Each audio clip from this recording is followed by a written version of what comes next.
double the demand for structural financing they need to maintain. Carney also spoke with his finance. We already are facing. Our forests are massive.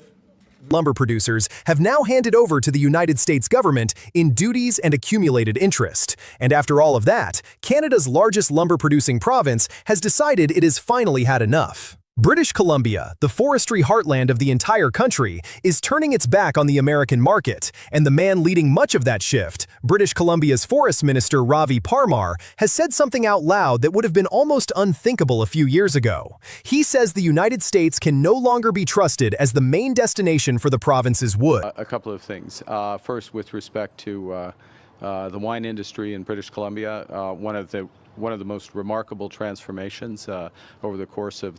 Standing beside him, Premier David Eby is making the case that forestry matters more to Canada's economy than steel and auto parts combined. So this is the story of how a trade fight that has dragged on for 4 decades may finally be reaching its breaking point, and why Canada is beginning to ask a question it never used to dare ask, which is whether the American lumber market is even worth saving at all. Let me start with that $10 billion figure, because I think it is the key to understanding everything that follows. Since 2017, Canadian softwood producers have paid well over $10 billion United States dollars in duties, and that number keeps climbing once you fold in the interest that has been piling up year after year. These are not small penalties tucked away in a customs office somewhere. These are enormous sums pulled directly out of an industry that employs tens of thousands of people, an industry that has helped build homes on both sides of the border for generations. For their transportation, for their artistic expression. Early settlers built our economy on lumber, literally built our economy on lumber, supplying the Britons. And the levies themselves have reached a level that, frankly, most industries simply could not survive. In recent times, the combined United States tariffs on most Canadian producers have been running at around 45%. Think about that for a moment. Nearly half of the value of the product has been getting eaten up before it even reaches the buyer. That is the kind of pressure that does not just squeeze margins, it reshapes entire regional economies, and it forces the people running those economies to make decisions they never wanted to make. Now, you might reasonably ask why Canada would walk away just as there is a sign of relief on the horizon. And there is a sign of relief, at least on paper. The United States Commerce Department has signaled that it intends to lower the anti-dumping and countervailing rates to roughly 25% by the late summer of 2026. On the surface, that sounds like good news. A drop from around 45% down toward 25% is a meaningful reduction. And in an earlier era, that kind of gesture might have been enough to keep everyone at the table, patient, hopeful, waiting for the next round. But that is exactly the point that British Columbia is now making. It has waited through round after round. It has watched rates go up and come down and go up again. And the province has concluded that even 25% is a heavy, ongoing tax on doing business with a partner that keeps changing the terms. So instead of waiting out yet another duty cycle, British Columbia is choosing a different road entirely. Here is the part of the story that I think has been badly underreported, and it is the heart of what is actually happening. British Columbia is setting up a forest trade office in the United Kingdom. That sounds almost bureaucratic when you say it plainly, but the meaning behind it is anything but small. This is a province deliberately building the machinery to sell its lumber somewhere other than the United States. It is planting a flag in a new market, across an ocean, and telling the world that it no longer intends to depend on a single buyer to the south. And Forest Minister Ravi Parmar has not been shy about why. He has said, in effect, that the United States can no longer be trusted as the principal destination for the province's lumber. When a senior official says something like that about the country's closest trading partner and neighbor, you should sit up, because it marks a genuine shift in thinking.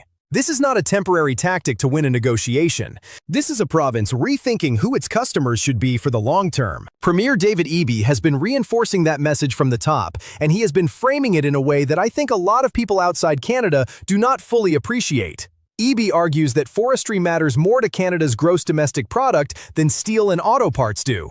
Now, steel and autos tend to grab the headlines whenever trade tensions flare because they are big, visible, politically charged industries. But Eby is essentially saying, do not overlook the forest. Do not treat lumber as an afterthought in these negotiations, because for Canada, and especially for British Columbia, wood is not a side business. It is foundational. It runs through the economy of entire towns and regions. It is tied to livelihoods that go back generations.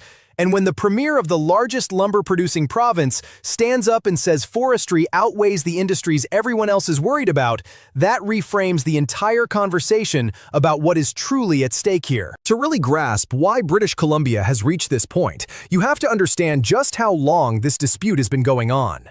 This is not a fight that started with the most recent round of duties in 2017. The softwood lumber quarrel between Canada and the United States stretches all the way back to the 1980s. We are talking about a disagreement older than a lot of the people working in the mills today. For roughly 40 years, the two countries have argued over the same basic questions again and again. The United States side has repeatedly claimed that Canada's system of managing public forest land amounts to an unfair advantage, effectively subsidizing its producers. Again, and as the sun beats down on my bald head, I'm reminded of the challenges.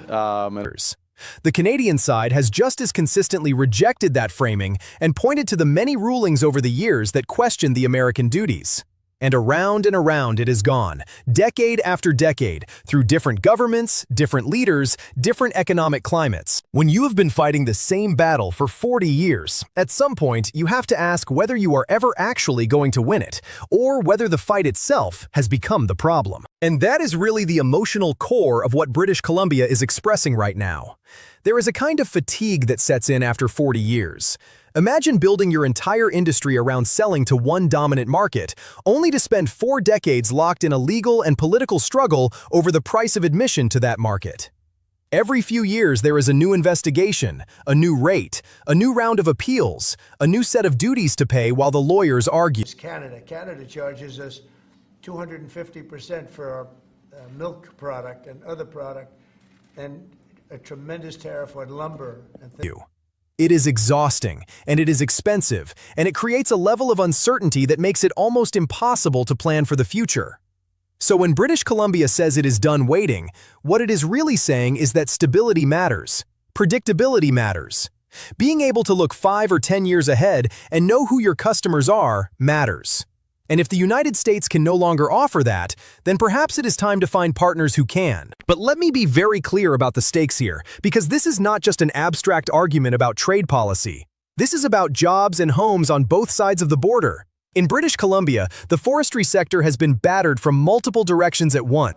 Our forests, so that we're allowed to take down trees and make a lot of money and then reharvest trees. On top of the duties, the industry has been hit by beetle infestations that have damaged vast stretches of forest and by wildfires that have swept through the landscape in recent years. Layer heavy tariffs on top of those natural disasters, and you have an industry fighting for survival on several fronts simultaneously. The result has been the loss of thousands of jobs. And these are not abstract statistics. These are real people in real communities where a mill closing can be the difference between a town thriving and a town emptying out. When a sawmill shuts down in a small British Columbia community, it does not just affect the workers on the floor. It ripples outward to the shops, the schools, the families, the whole fabric of a place. So when the province talks about protecting this industry, it is talking about protecting a way of life. And here is a detail that I find genuinely fascinating, because it complicates the usual story about trade wars. These duties do not only hurt Canada, they also hurt American families trying to buy a home. The United States home builders, through their national association, have warned repeatedly that the duties on Canadian lumber raise the cost of housing in the United States. Think about how that works. When you put a heavy tariff on the wood that goes into building a house, that added cost does not simply vanish. It gets passed along the chain until it lands on the price of the finished home. And at a time when housing affordability is already a serious concern for millions of American families, adding to the cost of the raw materials makes the problem worse. Sir, can you walk us through the next steps on this? Steel and aluminum tariffs are due to kick in next week on Canada, Mexico, and every other country. Are those going to be modified? So in a strange way, the same policy that has been squeezing Canadian producers has also been quietly making it harder for Americans to afford a place to live. It is one of those situations where you have to ask, who exactly is winning here? Because from the outside, it can look like almost everyone is losing something. The Canadian federal government in Ottawa has clearly been watching all of this unfold, and it has decided to put real money behind helping the industry find a new path. Ottawa has already committed more than $1.2 billion in loan guarantees and support aimed specifically at helping producers diversify away from the United States. That is a significant signal. It tells you that this is not just British Columbia acting on its own out of frustration. There is a national effort taking shape to help the lumber industry stand on its own feet in markets beyond the American one.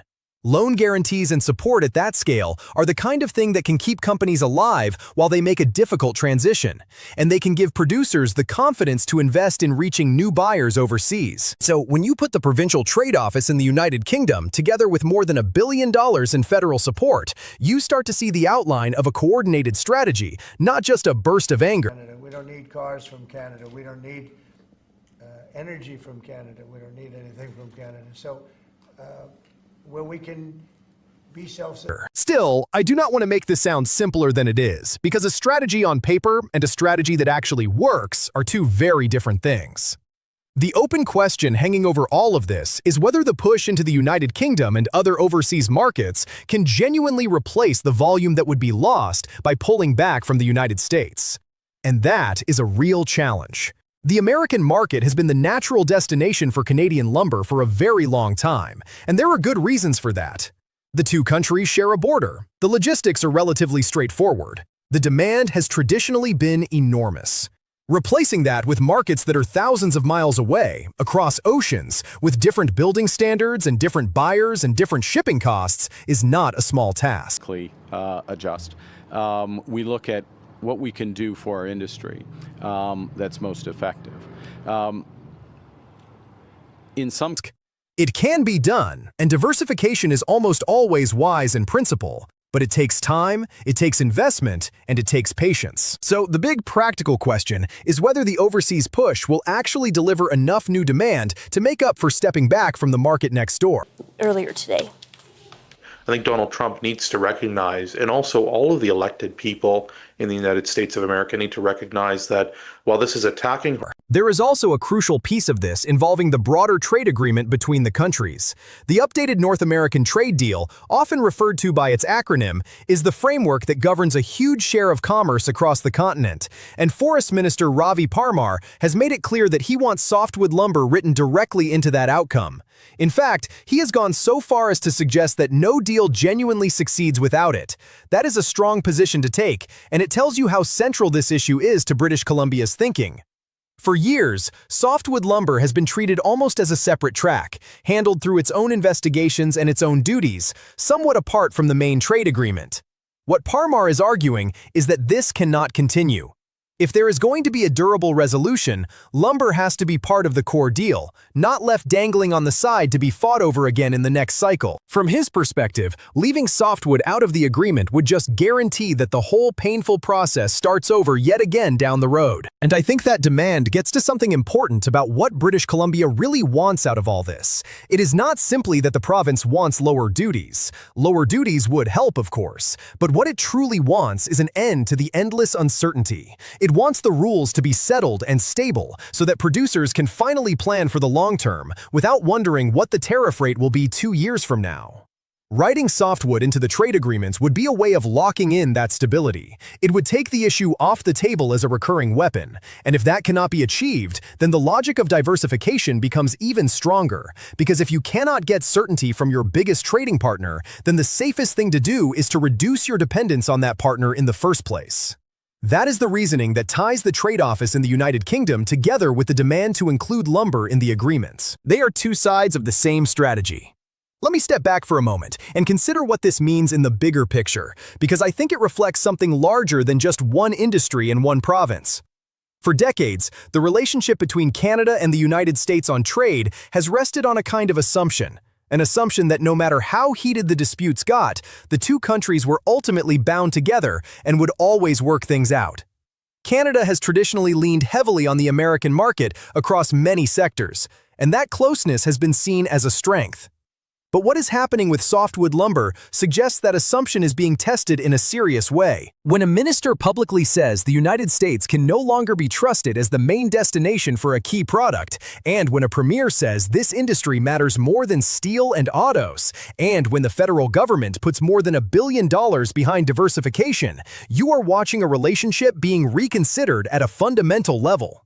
This is what it looks like when a country decides it may need to spread its bets rather than rely so heavily on one neighbor. Of course, none of this means the relationship between the two countries is ending. Far from it. The economic ties between Canada and the United States are deep and long-standing, woven through countless industries and communities.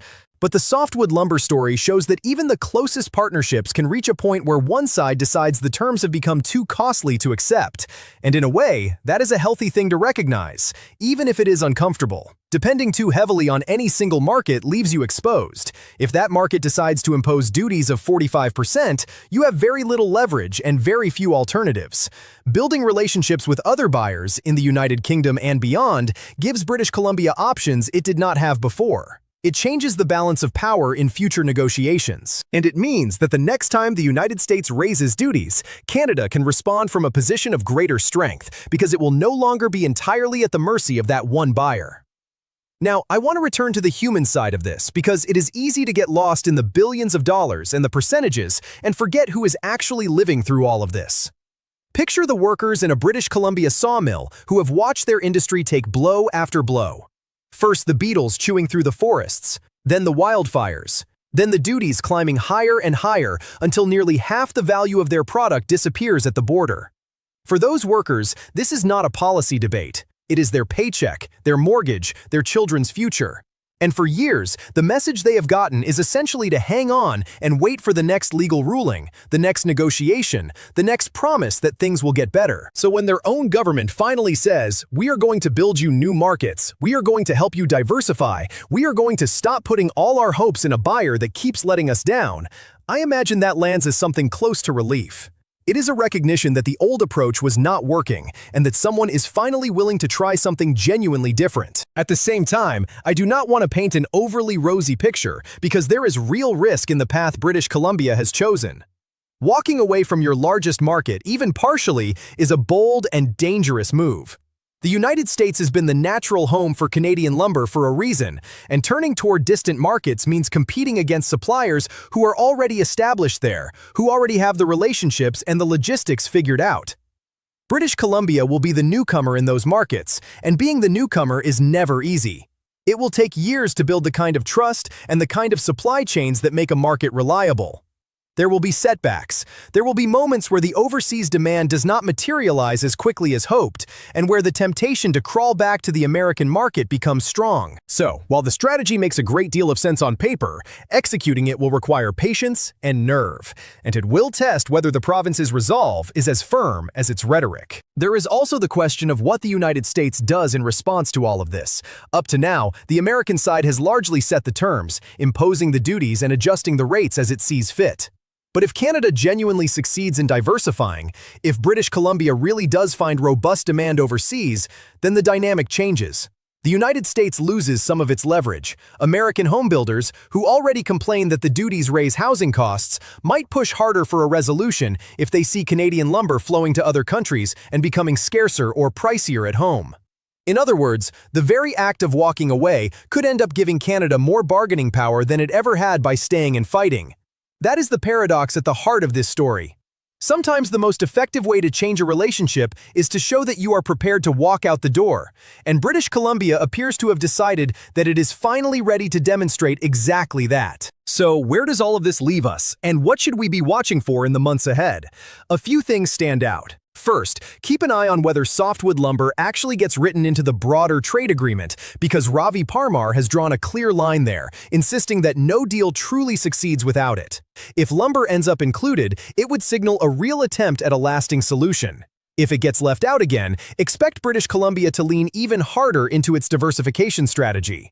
Second, watch the numbers coming out of the United Kingdom push and the other overseas efforts, because the entire strategy hinges on whether those new markets can genuinely absorb the volume that would otherwise go to the United States. Third, watch what happens with those Commerce Department rates as they move toward that 25% target by late summer of 2026, and whether that reduction changes any minds on the Canadian side, or whether the province stays committed to its new course regardless. And underneath all of it sits the question I raised at the very start, the one that I think makes this story genuinely remarkable. After 40 years of fighting, after more than $10 billion paid in duties and interest, after beetles and wildfires and job losses and endless rounds of legal battles, is Canada finally deciding that the American lumber market simply is not worth saving? Protectionism, the BC interior remains home to a world-leading softwood lumber industry. Yeah. That is an extraordinary thing to even contemplate, given how central that market has been for so long. And yet everything British Columbia is doing right now, from the trade office in the United Kingdom, to the words of Forests Minister Ravi Parmar, to the arguments of Premier David Eby, to the more than $1.2 billion in federal support from Ottawa, all of it points in the same direction. Around the world, and provides tremendous value to those customers, and does so because it's built on values of... It points toward a province, and perhaps a country, that has grown tired of waiting for a fair deal and has decided to build a future that does not depend on getting one. Whether that gamble pays off, we will only know with time. But the fact that it is even being made tells you just how much has changed. It is worth remembering, too, that trade relationships are not just about economics. They are about trust, and once trust erodes, it is very hard to rebuild. What British Columbia is really telling us through all of these moves is that the trust that once underpinned its reliance on the American market has been worn down by decades of disputes and years of punishing duties. You can lower a tariff rate with the stroke of a pen, but you cannot restore lost trust nearly so easily. That, more than any single number, may be the real lesson here. A partner that becomes unpredictable, that changes the terms repeatedly, that imposes costs of nearly half the value of your product, will eventually push even a loyal customer to look elsewhere. The future potential with an agreement, and some, I'm not saying all of that, but without an agreement. And that is precisely the moment British Columbia now appears to have reached, a moment where looking elsewhere no longer feels like a risk, but like the only sensible thing left to do. So as this story continues to unfold, I will be following every development closely, from the negotiations over the trade agreement to the progress of the overseas push, to the response from producers, workers, and communities across British Columbia and beyond. It is a story about lumber, yes, but it is really a story about how nations decide when a relationship has stopped serving them and what they are willing to do about it. Processing and value added, particularly as technology changes the way we build. This new funding will include initiatives to support. Thank you so much for watching our coverage of Canada's lumber heartland walking away from the American market after more than $10 billion in United States duties.